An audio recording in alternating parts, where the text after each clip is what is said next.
दोस्तों, अगर आपके कंप्यूटर का डिस्प्ले पोर्ट ख़राब हो गया है तो आप क्या करोगे? मदरबोर्ड फेंक दोगे? नहीं, आप एक ग्राफिक्स कार्ड यूज़ कर सकते हो जो कि आपको डिस्प्ले पोर्ट अवेलेबल करके देगा। और हाई रिजोल्यूशन के लिए भी आप ग्राफिक्स कार्ड यूज़ कर सकते हो। ये ग्राफिक्स कार्ड होता कैसे है? वीडियो में दिखने वाला ग्राफिक्स कार्ड है।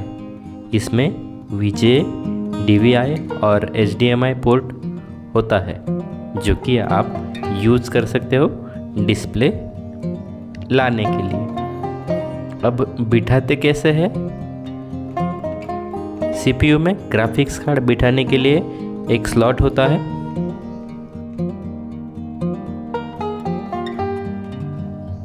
इस स्लॉट में ग्राफिक्स कार्ड की ये साइड बिठा सकते हो।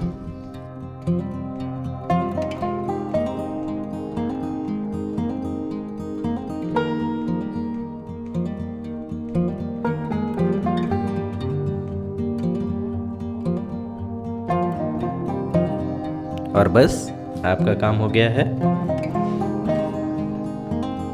और एक बात, जब आप ग्राफिक्स कार्ड बिठाते हो तो आपको मदरबोर्ड के डिस्प्ले पोर्ट में डिस्प्ले नहीं मिलेगा। उसके लिए आपको ग्राफिक्स कार्ड का डिस्प्ले पोर्ट यूज़ करना पड़ेगा। आशा है आपको वीडियो अच्छी लगी होगी, तो वीडियो को लाइक एंड चैनल को सब्सक्राइब करना मत भूलिएगा। धन्यवाद।